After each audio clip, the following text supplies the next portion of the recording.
Experience your dream retirement life for a day. Ananya's Nananani Homes, Coimbatore. இதை maintain பண்ண போறேன்னு சொன்னீங்களே என்னத்த சுத்தம் முடிய தூக்குங்க.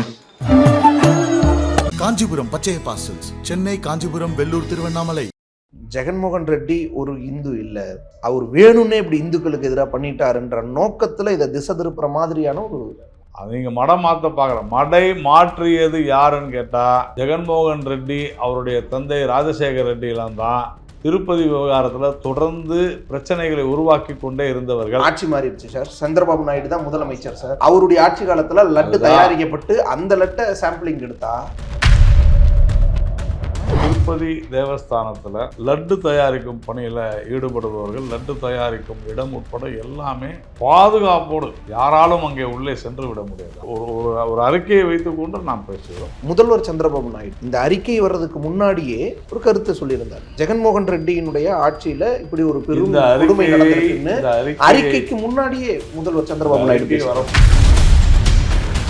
அறிக்கையை படிச்சா நெய்யில் இது கலந்துருக்குதுன்னு சொல்கிறாங்க. நெய்யில் இது கலந்துருக்கு. அப்போ அது எப்படி கலந்துச்சு? அதான் அந்த நெய் உள்ளே வரும்போது செக்கிங்கோட தானே வருது.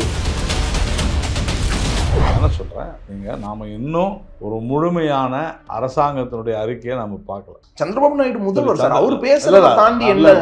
இது வந்து ஒரு சென்சிட்டிவான இஷ்யூ, சீரியஸான இஷ்யூ. இப்போ அரசாங்கம் வந்து விசாரணை எப்படியும் பண்ணுவாங்க. பண்ணாமலேயே அப்புறம் சந்திரபாபு நாயுடு ஏன் ஜெகன் இல்லை, பட் இது ஆத்தென்டிக் தானே, ரிப்போர்ட் ஆத்தென்டிக். ஜெகன் தான் காரணம்னு சொல்றது. அந்த மாநிலத்தில் நடக்கக்கூடிய ஒரு அரசியல் குற்றச்சாட்டாகத்தான் நான் பார்க்கிறேன். திருப்பதி தேவஸ்தானத்திலையும் லேப்ல செக் பண்றாங்க, அதுக்கப்புறம் தான் உள்ள போகுது. அங்கெல்லாம் சரியா இருக்கிற ஒரு விஷயம் உள்ள போனதும் மாட்டு கொழுப்பு இருப்பதற்கான சாத்தியக்கூறு நீங்க தவறா சொல்றீங்க. அவர் என்ன சொல்றாருன்னா, உங்களுடைய ஆட்சி காலத்துல இது நடந்திருக்குது அப்படின்னு சொல்றாரு. அதற்கு உண்டான ஆதாரம் அவர்கிட்ட இல்லாத அவர் பேச மாட்டார். அப்படி நடந்திருந்தால் தவறு தண்டிக்கப்பட வேண்டும். அப்படி நடந்திருக்காம இப்படி ஒரு குற்றச்சாட்டுன்னா அதுவும் தவறு தண்டிக்கப்பட வேண்டுமா?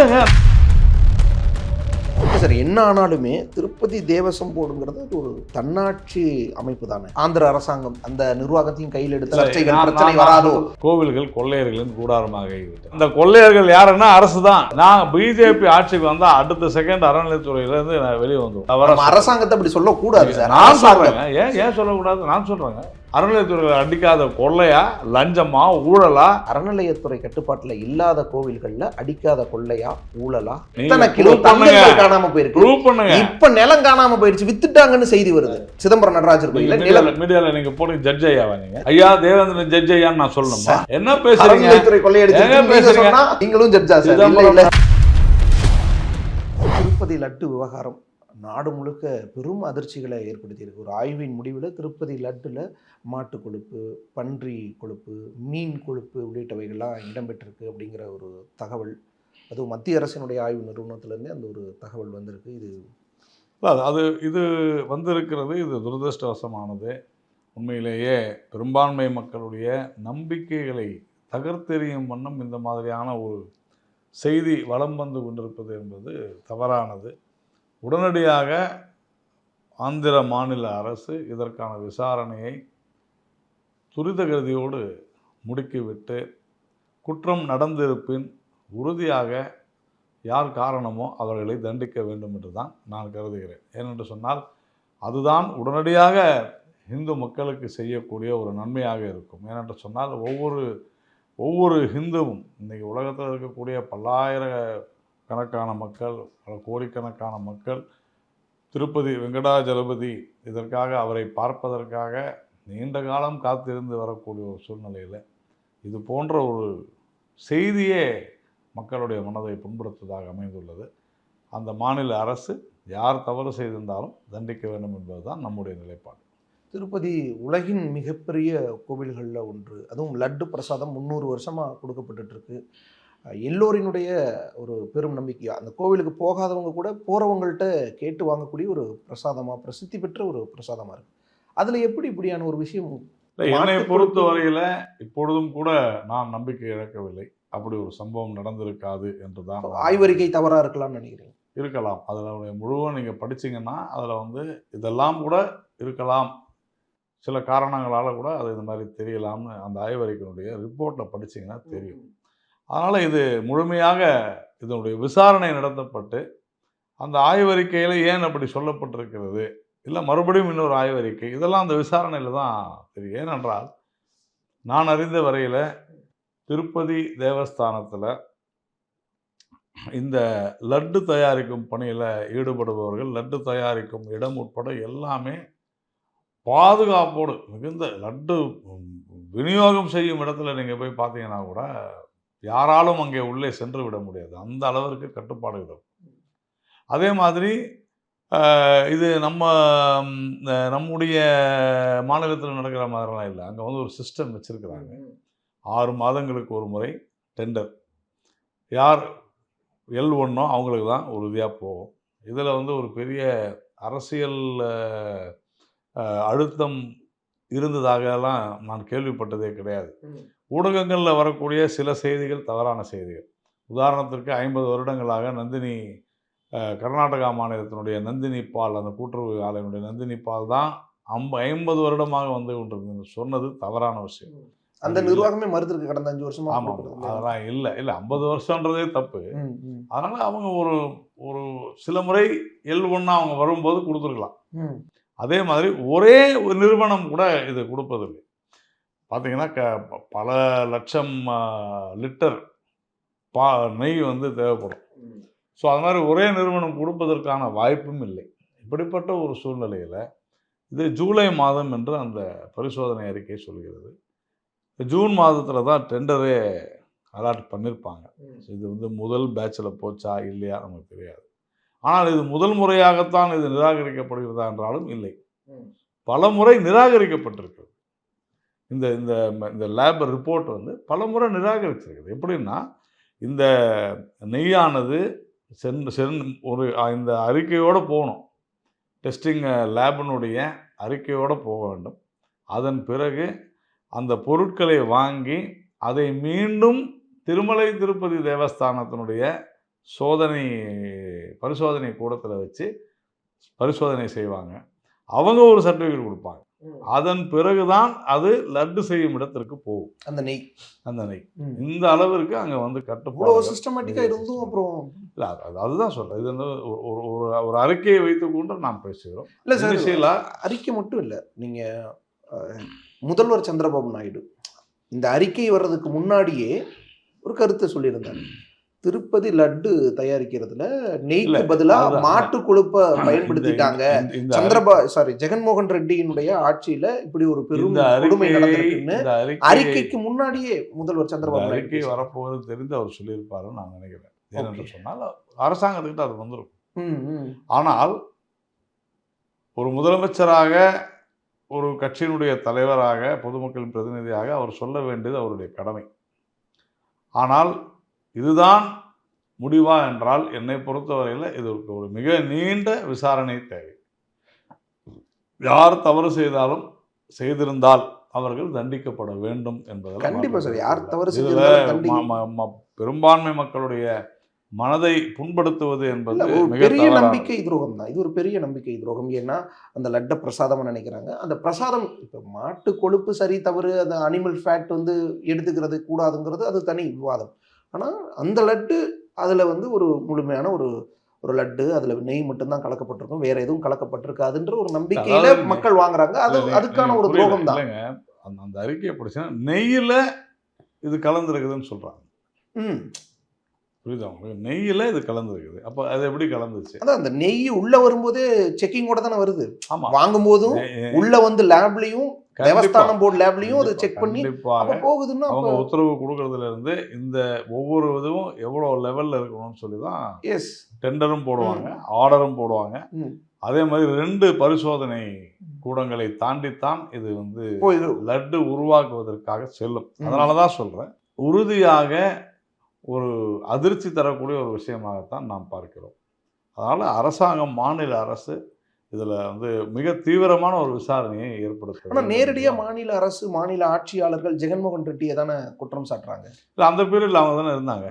இல்லை சார், ஜூன் மாதத்துல எல்லாம் ஆட்சி மாறிடுச்சு. இல்லை, நம்ம வந்து ஒரே ஒரு அறிக்கையை வச்சுக்கிட்டு சொல்கிறோம். இந்த கவர்மெண்ட் கிட்ட இருந்து இது குறித்து சாம்பிளிங் எடுத்து டெஸ்ட்டுக்கு அனுப்புறது சந்திரபாபு ஆட்சி காலத்தில் தான். அது வேற.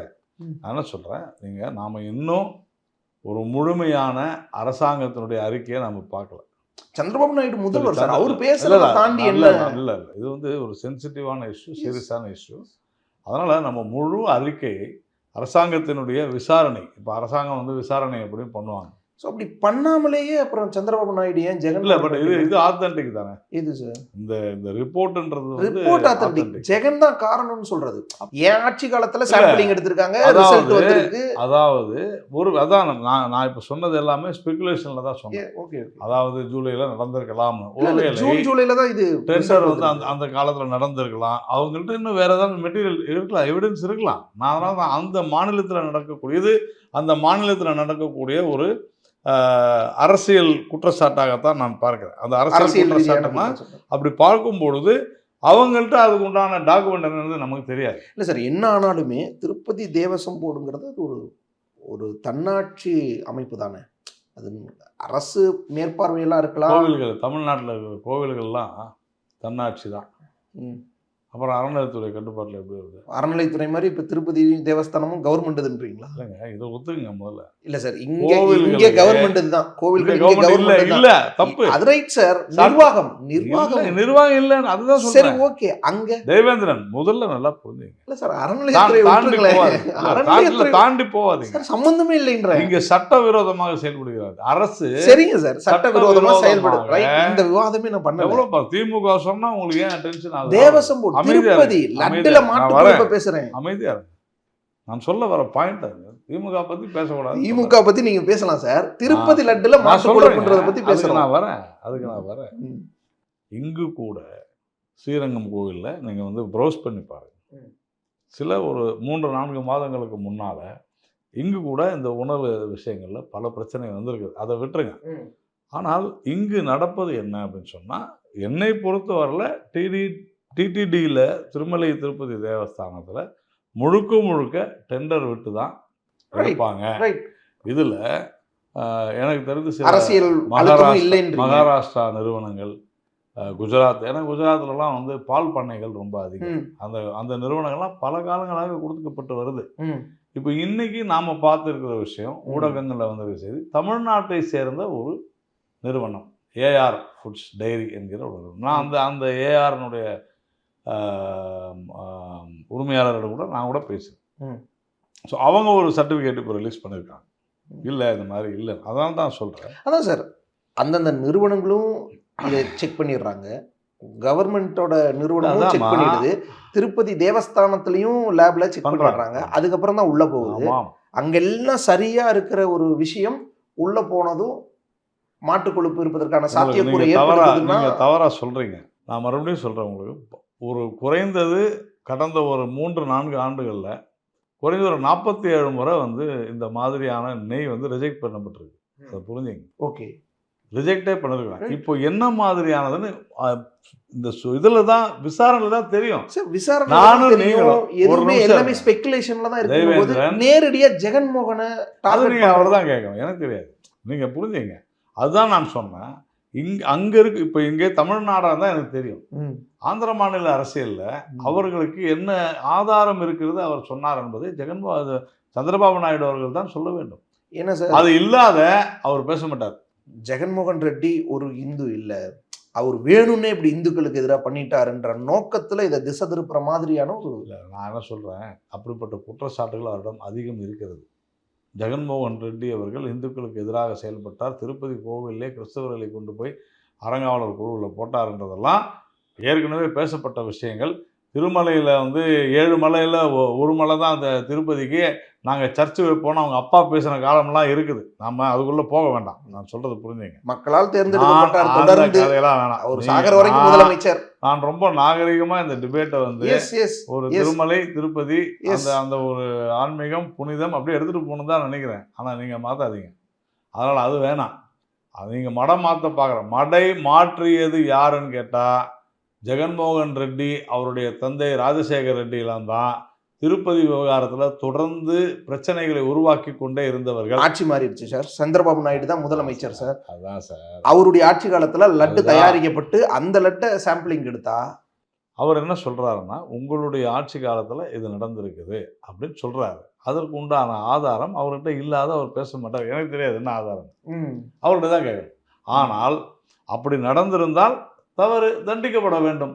அப்படி நடந்திருக்காம இப்படி ஒரு குற்றச்சாட்டுன்னா அதுவும் தவறு, தண்டிக்கப்பட வேண்டுமா? இல்லைங்க, நான் தான் விசாரணை பண்ணணுன்றமே. நீங்கள் உங்களுக்கு புரிய மாட்டேன். விசாரணை பண்ணுங்கன்னு தானே சொல்கிறோம் சார். ஒரு குற்றச்சாட்டு சொல்கிறாங்க, அந்த குற்றச்சாட்டில் உண்மை இல்லைன்னா குற்றச்சாட்டு சொன்னவரை வந்து ஜெயிலுக்கு போடுவீங்களா? அப்படி இல்லை, அவங்களுக்கு வர தகவல் குற்றச்சாட்டு எத்தகையது, சமூகத்தில் என்ன மாதிரி விளைவுகளை அப்படியே எங்கேருந்து நேரம் வரேன். நேற்று இப்போ பிஎஸ்பியினுடைய தலைவர் வந்து செல்வ பிறந்தகையை கட்சி விட்டு நீக்கணும், தலைவர்கிட்ட பதவி விட்டு நீக்கணும், பொதுச் செயலாளர் ஒரு அறிக்கை ஆம்ஸ்டாங் கொலையில சம்மந்தம் இருக்குன்றாரு. அவர் குற்றச்சாட்டு சொன்னாருன்றதுனால செல்வ பிறந்த கைது பண்ண முடியுமா? முடியாது, விசாரணை பண்ணும். அப்போ விசாரணையில் அவர் ஒன்றும் இல்லைன்னு தெரிஞ்சா அதுக்காக அவரை போய் கைது பண்ண முடியுமா? முடியாது. சில தரவுகளின் அடிப்படையில் சொல்றாங்க. நம்ம கிட்ட என்ன தரவு இருக்குன்னு நமக்கு தெரியாது. இந்த மாதிரியான ஒரு ரிசல்ட், திருப்பதி லட்டுல மாட்டு கொழுப்புன்ற மாதிரியான ஒரு செய்திங்கிறது ஒரு புனித தன்மையை, வருத்தத்திற்குரிய ஒரு சோகமான, மக்களை வந்து அதிர்ச்சியில் ஆழ்த்தக்கூடிய செய்தி. இதுல வந்து ஊடகங்களுடைய பங்கு புனிதத்தை கெடுக்கிற மாதிரியான ஒரு விஷயம் உறுதியா இந்துக்களுடைய மனதை மட்டுமல்ல, ஒட்டுமொத்தமாக நம்பிக்கைகளே சீர்குலைக்கும் விதமான ஒரு செய்தி இது, இன்றைய செய்தி.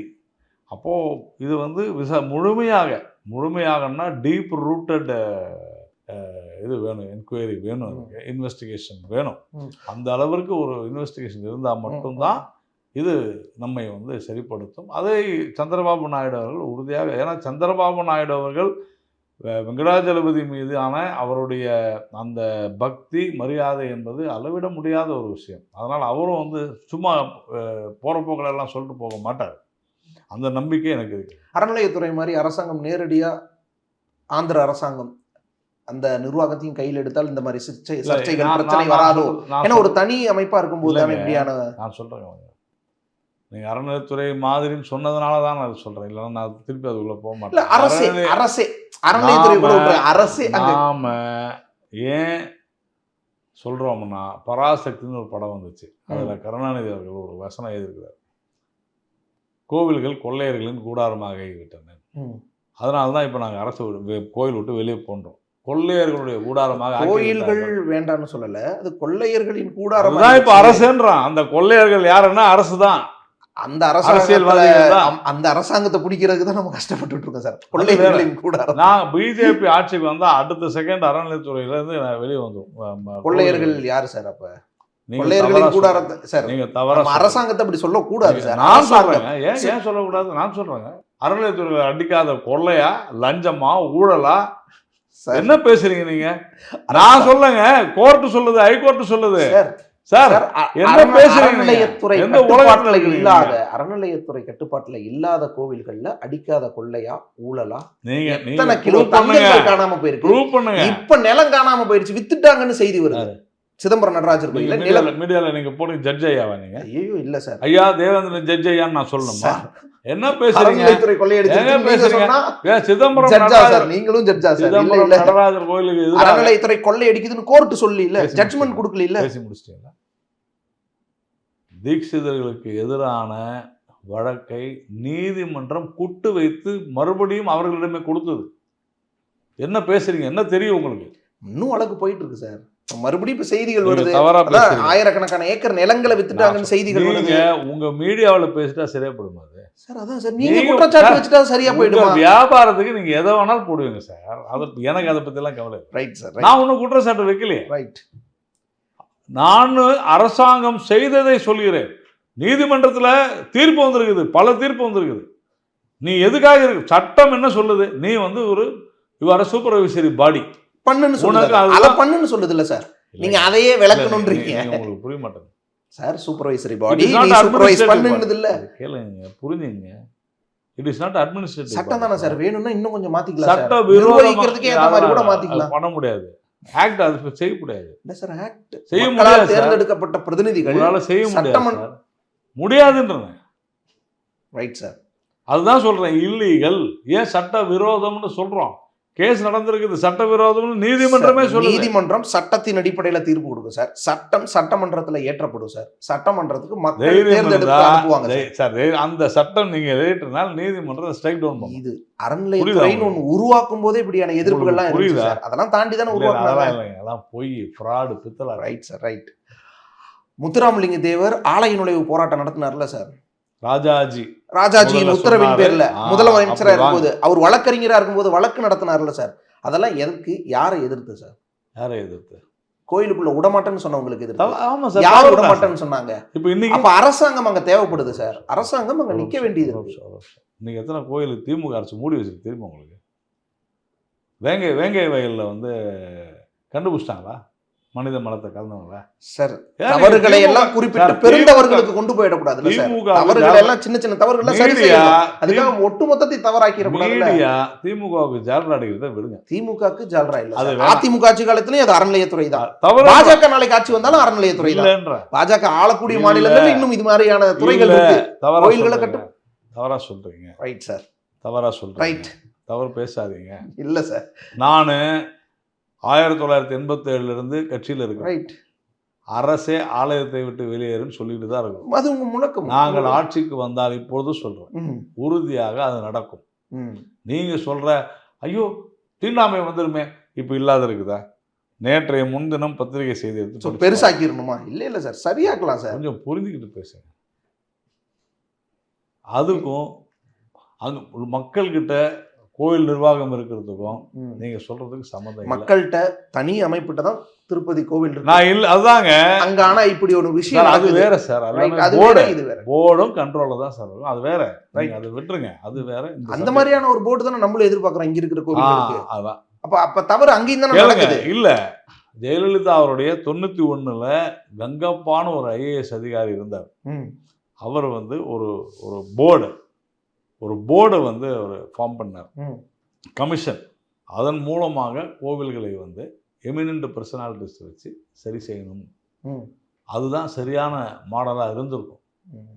இது அரசனுடைய திருப்பதி இப்ப நடத்துற மாதிரி நடத்துற மாதிரி அதை விட பெட்டராகவே பண்ணார். நான் உங்களுக்கு அதெல்லாம் அனுப்புறேன். முக்கியமான நபர்களை அறங்காவல் குழு தலைவர்களா எல்லாம் செஞ்சு உறுப்பினர்களா வச்சுட்டு அவங்க நிர்வகிக்கிட்டு லட்டுல அப்புறம் மாட்டுக்குழுக்கும் செய்தி வர்ற நிலைமை. அப்ப இப்ப இங்க வரலையா? ஸ்ரீரங்கத்துல வந்து நிலம் காணாம போகுதுன்னு பரபரப்பா அதெல்லாம் செய்தி போடணும்னு போடுறீங்க. இதுக்கெல்லாம் நான் பதில் சொல்ல முடியாது.